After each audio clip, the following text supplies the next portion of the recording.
अधिनियम से संबंधित जो संशोधन 16 अप्रैल से 18 अप्रैल के बीच में संसद के विशेष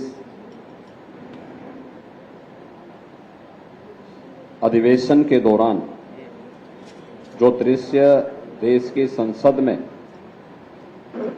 इंडी गठबंधन से जुड़े हुए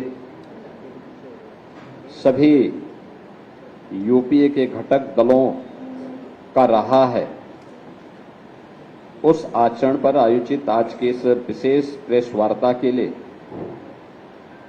केंद्रीय मंत्री माननीय श्रीमती अन्नपूर्णा देवी जी का आज यहां लखनऊ में आगमन हुआ है। मैं सबसे पहले उनका उत्तर प्रदेश के अपने सभी एनडीए के सहयोगी दलों के साथ और यहां के प्रमुख महिला जो हमारी प्रतिनिधि हैं, प्रदेश सरकार के मंत्री,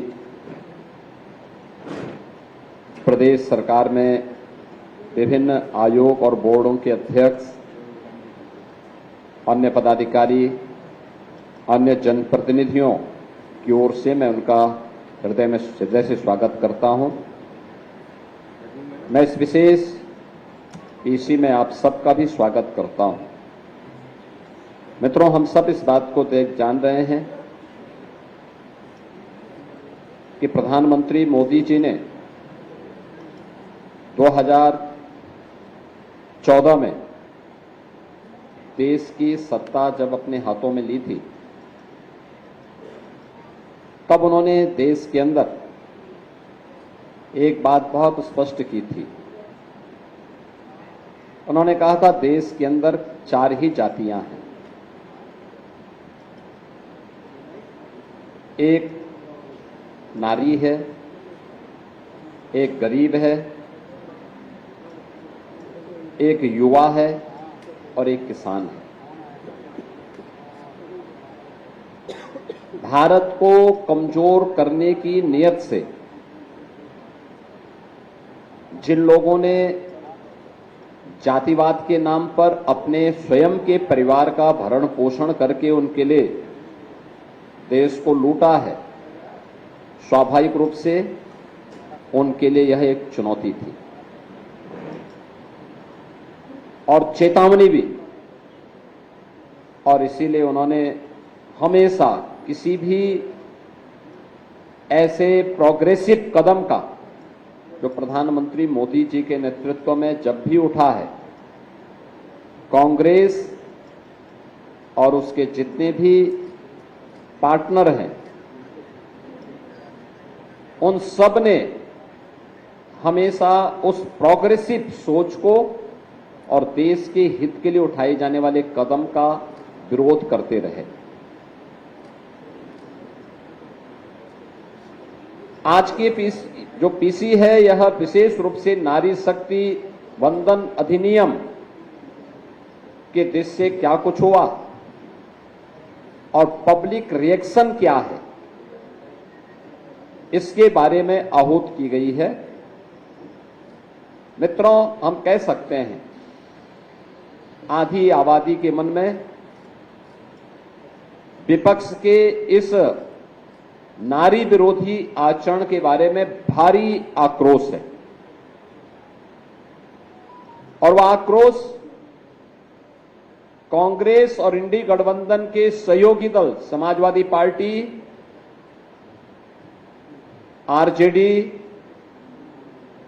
टीएमसी, डीएमके और अन्य उन दलों का जो इस पाप में भागीदार थे, उनके प्रति आधी आबादी के मन में यह आक्रोश आज देखने को मिल रहा है कि कैसे एक और प्रधानमंत्री जी के द्वारा उठाए जाने वाले एक एक समाज के, देश के हित में जो कदम उठाए गए हैं, उन कदमों में कैसे बैरियर के रूप में और उन कदमों को आगे बढ़ने से रोकने के लिए इंडी गठबंधन किस हद तक जाकर के षड्यंत्र करता है। 2023 में नारी शक्ति वंदन अधिनियम पारित हुआ था। लेकिन जब महिला संगठनों, सामाजिक संगठनों ने इस बात की मांग की कि यह अधिनियम 34 की बजाय 29 में लागू हो,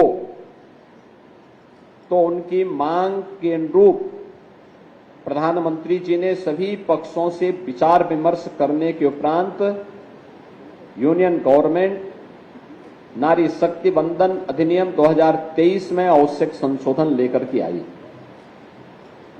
इसके लिए संसद का 16, 17, 18 को विशेष अधिवेशन भी हुआ। कुछ राज्यों ने इस बारे में मांग उठाई थी कि ऐसा न हो कि इसके माध्यम से उनके हक को कम कर दिया जाए। प्रधानमंत्री जी ने नारी शक्ति वंदन अधिनियम विधेयक 2023 में पारित करते समय तय किया था कि भाई किसी का हक नहीं छीना जाएगा। ये 33% आरक्षण जो हम अपनी माताओं बहनों को उपलब्ध करवा रहे हैं, इसके लिए इतनी अतिरिक्त सीट हम लोकसभा में और विधानसभा में बढ़ाएंगे। जब इधर ये बात चर्चा में आई कि दक्षिण भारत के राज्य मांग उठा रहे हैं कि साहब हमारा हक कम होगा, तो प्रधानमंत्री जी ने इस बात के लिए और माननीय गृह मंत्री जी ने भी इस बात के लिए आश्वस्त किया कि 2011 की जनगणना के अनुसार जो व्यवस्था है उसी के तहत जैसे अन्य राज्यों में, उत्तर के राज्यों में, पूरब के राज्यों में बढ़ेंगे, वैसे ही दक्षिण के राज्यों में भी वह अनुपात, उसी अनुपात में ये बढ़ेगा। हक किसी का कम नहीं होना है। केवल एक ही इच्छा है कि सारा सदन मिलकर के भारत की नारी को सुरक्षा, सम्मान और स्वावलंबन के प्रत्येक नारी शक्ति वंदन अधिनियम को इस संशोधन के साथ पारित करके 2029 में उनका अधिकार दे दे। लेकिन जो दृश्य वास्तव में सदन के अंदर इंडी गठबंधन का रहा है, Congress, Samajwadi party, TMC, DMK का रहा है, यह पूरी तरीके से एक बार उस दृश्य की ओर ध्यान आकर्षित करता है जो भरी सभा में द्रौपदी का चीरहरण जैसा दृश्य था। किस प्रकार की टिप्पणी और गैर जिम्मेदाराना टिप्पणियां विपक्ष के द्वारा की गई और किस प्रकार का आचरण किया गया, ये किसी से छुपा हुआ नहीं है। और इसीलिए मैं आज के इस माध्यम से बताना चाहता हूं कि इन सब आश्वासनों के बावजूद सर्वसम्मति से कार्य होता तो स्वाभाविक रूप से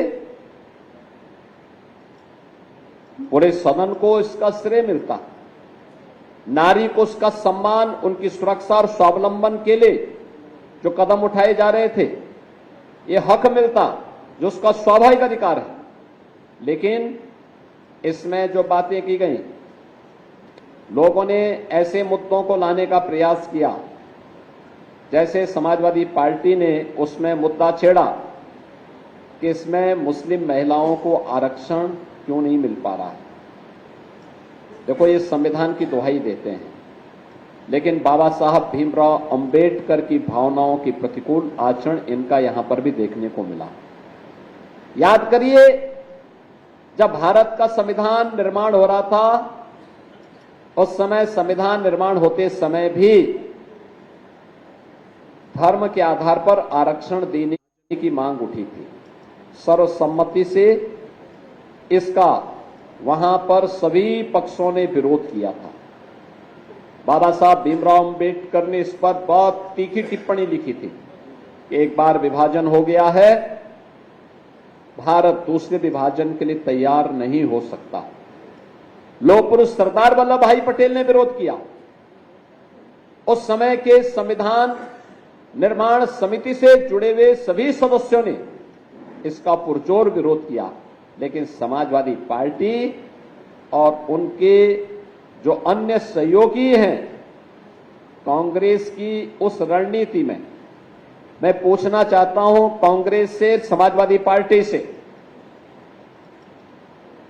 कि महिला आरक्षण से जुड़ा हुआ ये मुद्दा जो नारी शक्ति बंधन अधिनियम के माध्यम से पारित हुआ था, इसमें पुरुष का हक नहीं मारा जा रहा था, लेकिन महिला सशक्तिकरण के लिए एक बहुत ही प्रोग्रेसिव सोच के साथ यह कदम उठाया गया था। आज जब आप मुस्लिम महिलाओं की बात करते हैं, वे तब कहां थे जब साबानो प्रकरण में कांग्रेस की सरकार ने मुस्लिम महिलाओं के अधिकार को पूरी तरह उन्हें वंचित करने का प्रयास किया। याद करिए, ये इंडी गठबंधन है। जब प्रधानमंत्री मोदी जी ने साबानो प्रकरण में कांग्रेस के इस पाप का परिमार्जन करने का कार्य किया था और उस समय प्रधानमंत्री जी ने देश के अंदर ट्रिपल तलाक पर पूरी तरह प्रतिबंध लगाया। भारत का कानून शादी ब्याह के लिए भारत के प्रत्येक नागरिक पर समान रूप से लागू होगा। तब ट्रिपल तलाक के खिलाफ बनाए गए कानून का भी कांग्रेस और इंडी गठबंधन के जितने भी अन्य सहयोगी हैं, समाजवादी पार्टी, टीएमसी, डीएमके, इन सब ने तब भी विरोध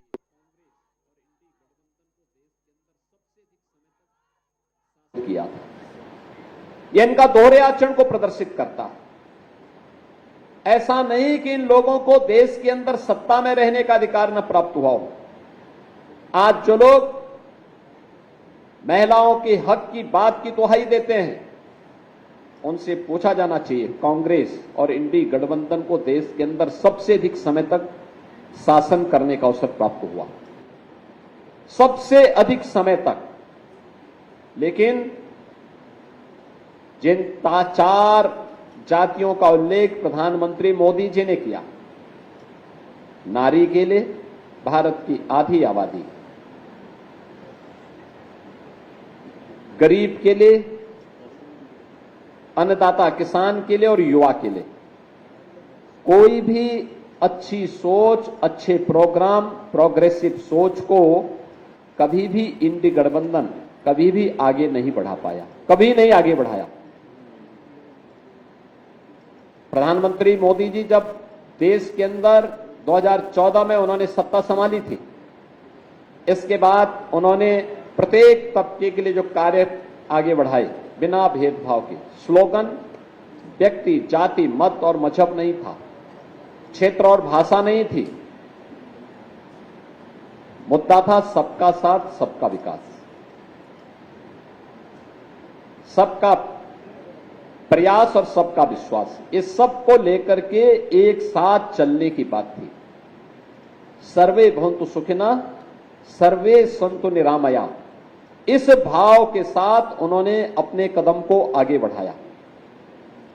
नारी शक्ति के लिए किए जाने वाले प्रयास में याद करिए, बेटी बचाओ बेटी पढ़ाओ का पहला प्रस्ताव पारित करते हैं।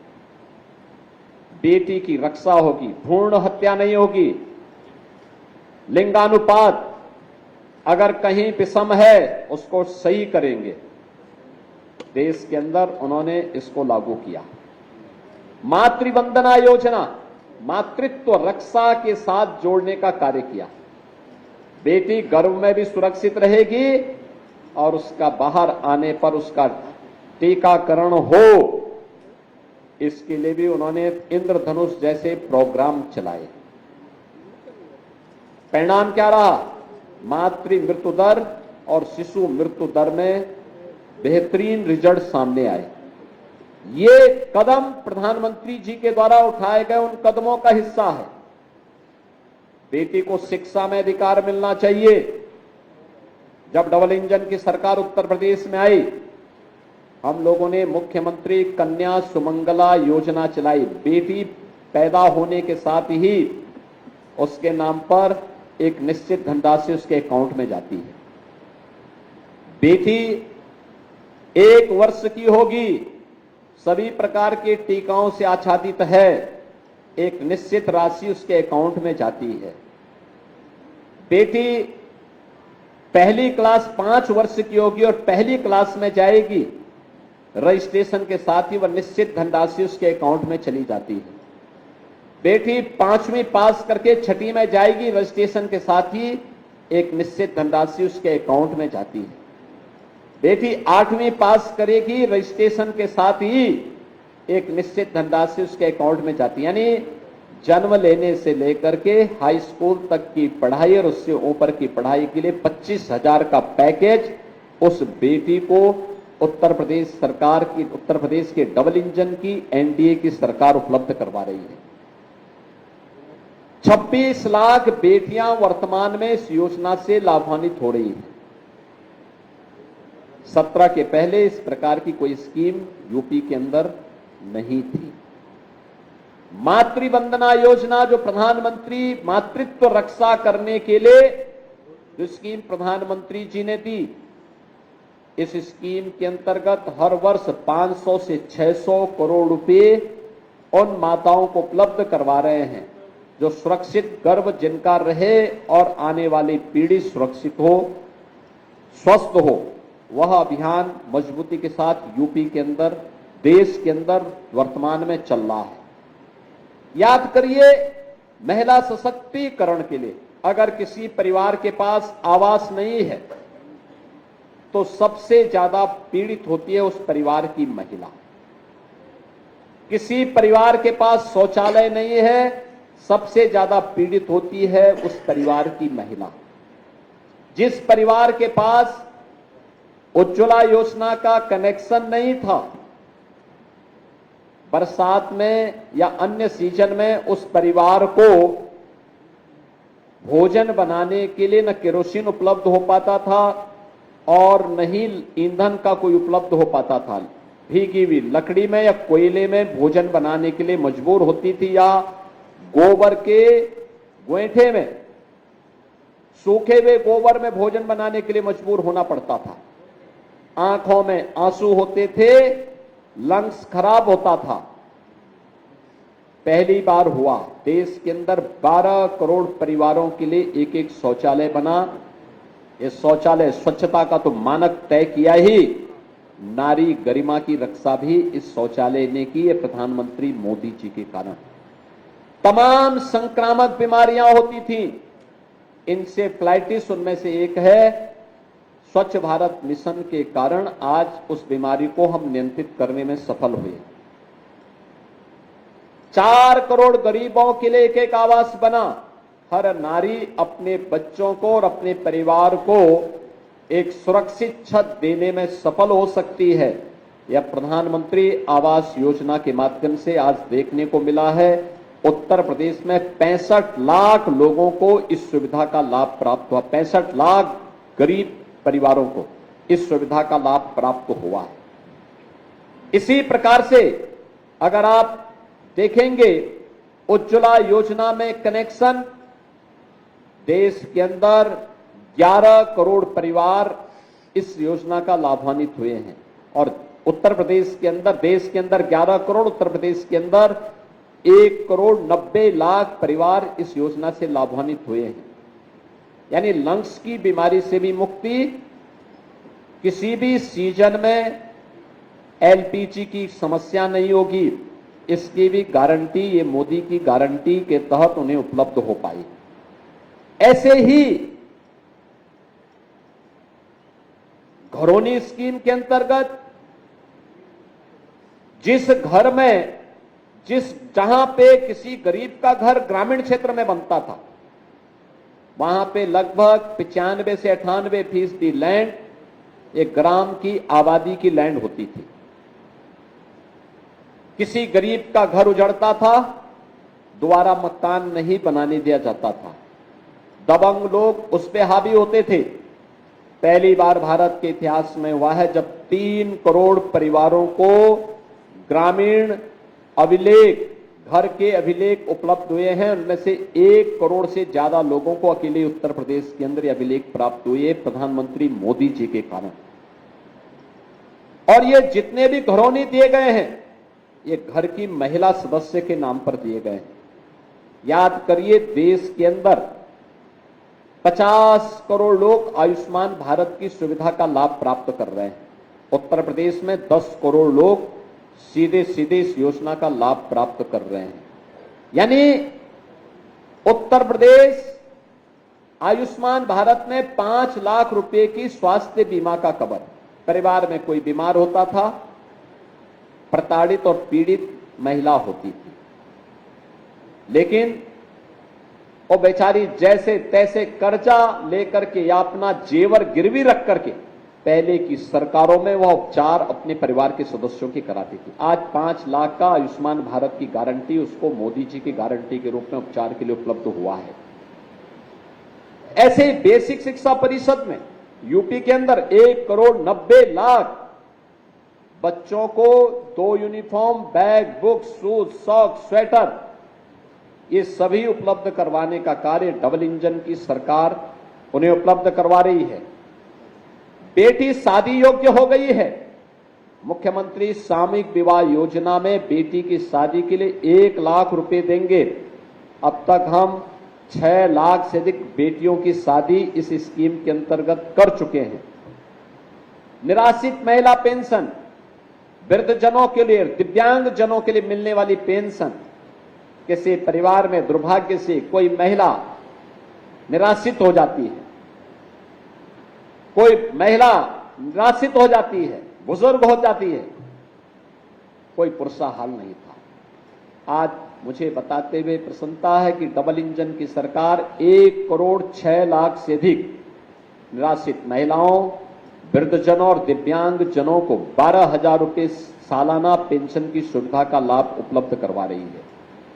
यानी ये कदम वे हैं जो डबल इंजन सरकार के द्वारा उठाए गए वे कदम थे नारी गरिमा के लिए, नारी सुरक्षा के लिए, नारी सम्मान के लिए। उत्तर प्रदेश के अंदर पिछले 9 वर्ष के अंदर हम लोगों ने 9 लाख से अधिक सरकारी नौकरी उपलब्ध कराई है, जिनमें लगभग 1.25 लाख केवल बेटियां भर्ती हुई हैं। यूपी पुलिस 1947 से लेकर 2017 तक यूपी पुलिस में महिला कार्मिकों की संख्या मात्र 10,000 थी, और आज मुझे बताते हुए प्रसन्नता है कि यूपी पुलिस में महिला कार्मिकों की संख्या वर्तमान में 44,000 से अधिक है। ये संख्या बताती है महिला सुरक्षा, महिला सम्मान और महिला स्वावलंबन के लिए उठाए गए कदम। एसएचजी के माध्यम से प्रदेश में 1 करोड़ से अधिक महिलाएं आज आर्थिक स्वावलंबन के साथ जुड़ी हुई हैं। लखपति दीदी के माध्यम से आज वे आर्थिक स्वावलंबन का लाभ ले रही हैं। वीसी सखी के माध्यम से आज वे आर्थिक स्वावलंबन के साथ जुड़ करके लोगों के लिए प्रेरणा बनी हुई है। बलेनी मिल्क प्रोड्यूसर हो, आगरा, लखनऊ, वाराणसी, गोरखपुर में मिल्क प्रोड्यूसर के कार्यक्रम ये आर्थिक महिला स्वावलंबन के बेहतरीन उदाहरण हैं। ये चीजें दिखती हैं जब सरकार के द्वारा कोई इनिशिएटिव लिया जाता है तो उसके परिणाम भी सामने आते हैं, उसको उस रूप में आगे बढ़ाया जाता है।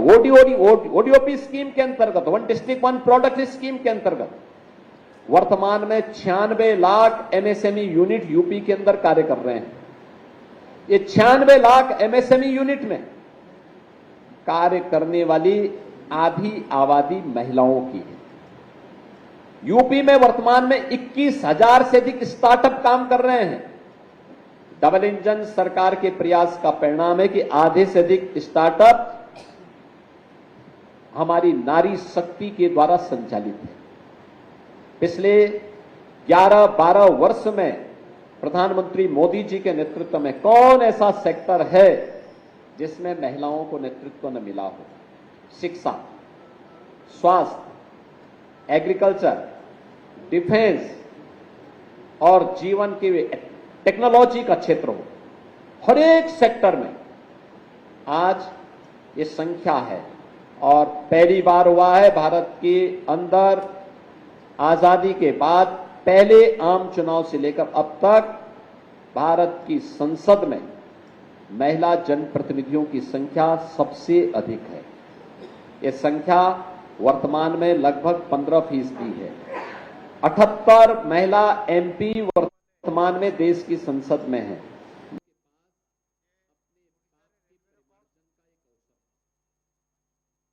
लेकिन इस संख्या को 33 और 50% तक पहुंचाने के लिए प्रधानमंत्री मोदी जी की एक अभिनव जो प्रयास था, उस प्रयास में बैरियर बना है इंडी गठबंधन, Congress, Samajwadi party, RJD, TMC, DMK. मित्रों, इन दलों के पास अपने पाप के परिमार्जन का एक अवसर था। उत्तर प्रदेश में समाजवादी पार्टी को आप जब नाम लेते हैं तो यहां तो पहले से ही चर्चा होती है, देख सपाई बिटिया घबराई। यानी स्टेट गेस्ट हाउस कांड, इनके पास अपने उस पाप को धोने का एक अवसर था। इनको इस अधिनियम को पारित करने में अपना योगदान देना चाहिए था, लेकिन दुर्भाग्य है कि लोग बैरियर बने रहे और बैरियर बनकर के बस होने नहीं देना, यानी सब कुछ इनको और इनके परिवार को मिले, किसी नारी को ना मिले, किसी गरीब को ना मिले, किसी युवा को ना मिले, किसी किसान को ना मिले। इनकी यही युक्ति रहती है और इसके लिए इनके हमेशा से यही प्रयास चल रहे हैं और इसीलिए ये लोग संसद की कार्रवाई में हमेशा बाधक बनते हैं। आज के इस अवसर पर हम प्रधानमंत्री जी के इस प्रयास के लिए उनका अभिनंदन करते हैं। उनके प्रयासों के लिए बिना रुके, बिना डिगे, बिना थके, उनके नेतृत्व में देश जिस मजबूती के साथ आगे बढ़ रहा है और उसमें समाज के प्रत्येक तबके के लिए उन्होंने जो कार्य किए हैं और जो कदम बढ़ाए हैं, उत्तर प्रदेश आबादी का सबसे बड़ा राज्य होने के नाते पूरा उत्तर प्रदेश प्रधानमंत्री मोदी जी के साथ खड़ा। कार्यक्रम चल रहे हैं। कांग्रेस को, समाजवादी पार्टी को और इंडी गठबंधन के अन्य दलों को, टीएमसी, डीएमके, इन सभी को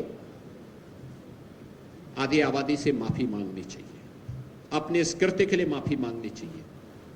उनका यह कृत्य अक्षम्य है। आधी आबादी उन्हें किसी भी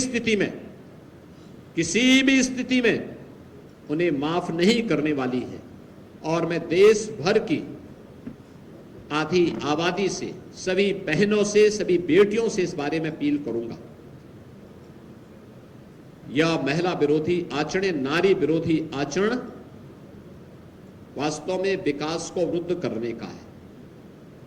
महिला जिन क्षेत्रों में आगे बढ़ी है, जब भी उसे आगे बढ़ने का अवसर प्राप्त हुआ है और उसके हाथ में लीडरशिप आई है, हम लोगों ने बहुत सारे रिफॉर्म वहां पर होते हुए देखे हैं। शिक्षा के क्षेत्र में, स्वास्थ्य के क्षेत्र में, पोषण के क्षेत्र में, स्वावलंबन के क्षेत्र में ढेर सारे परिवर्तन वहां पर होते हुए दिखाई दिए हैं। बहुत सारे सेक्टर ऐसे हैं जहां पर वे बेहतरीन करती हैं, अच्छा परफॉर्म करती हैं। यूपी का एमएसएमई सेक्टर हमारी नारी सशक्तिकरण का एक बेहतरीन उदाहरण है। उत्तर प्रदेश के अंदर नारी गरिमा के प्रतीक वे सभी सेक्टर बने हैं जहां पर वह बेहतरीन लीडरशिप दे सकती है।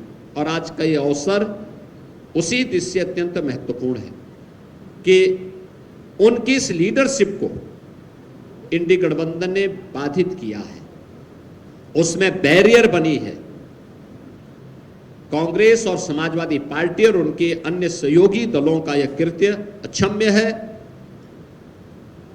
भारत की नारी शक्ति कभी भी इसको स्वीकार नहीं करेगी, बर्दाश्त नहीं करेगी और इसके खिलाफ नारी शक्ति के द्वारा जो भी कदम उठाए जाएंगे, पूरा एनडीए गठबंधन उनके साथ खड़ा है। आज की इस प्रेस कॉन्फ्रेंस के माध्यम से हम सब इस बात के लिए उत्तर प्रदेश की अपनी सभी बहनों को, सभी बेटियों को इस बात के लिए आश्वस्त करते हैं कि उनके द्वारा जो भी कदम उठाए जाएंगे, हम उनके साथ में कदम से कदम मिला करके चलेंगे और उन्हें हर प्रकार का सपोर्ट देंगे, संबल देंगे। मैं आज के इस अवसर पर, आज की इस विशेष प्रेस कॉन्फ्रेंस में आप सब आए, दिल्ली से अपने व्यस्ततम समय से निकाल करके यहाँ पर केंद्रीय महिला और बाल विकास विभाग मंत्रालय की मंत्री माननीय अन्नपूर्णा देवी जी यहाँ पर आई हैं। मैं उनका हृदय से स्वागत करता हूँ और विश्वास दिलाता हूँ कि कांग्रेस और उनके सहयोगियों के इस प्रकार के कृत्य के खिलाफ नारी शक्ति जो भी कदम उठाएगी, पूरा एनडीए गठबंधन, जिसमें हमारे प्रदेश अध्यक्ष जी भी यहाँ पर आए हैं, अपना दल है, सोहेलदेव राजभर पार्टी, निषाद पार्टी, राष्ट्रीय लोक दल, ये सभी एनडीए के जितने भी हमारे सहयोगी हैं, सभी लोग आज यहाँ पर आए हैं। उत्तर प्रदेश सरकार की महिला और बाल विकास विभाग की मंत्री के साथ साथ हमारी महिला आयोग, महिला कल्याण निगम, महापौर, जनप्रतिनिधि के रूप में, लखनऊ की जनप्रतिनिधि के रूप में श्रीमती जयदेवी जी, ये सभी लोग आज की इस प्रेस कॉन्फ्रेंस में यहाँ पर मौजूद हैं और इनके द्वारा जो भी आगे निर्णय लिया जाएगा, पूरे का पूरा एनडीए गठबंधन इनके साथ मिल करके, उनके साथ कदम से कदम मिला करके नारी गरिमा की रक्षा करने के लिए पूरा सहयोग और अपना सपोर्ट करेगा। बहुत बहुत धन्यवाद जी। धन्यवाद माननीय मुख्यमंत्री जी। आज की योगी आदित्यनाथ को अभी आप सुन रहे थे।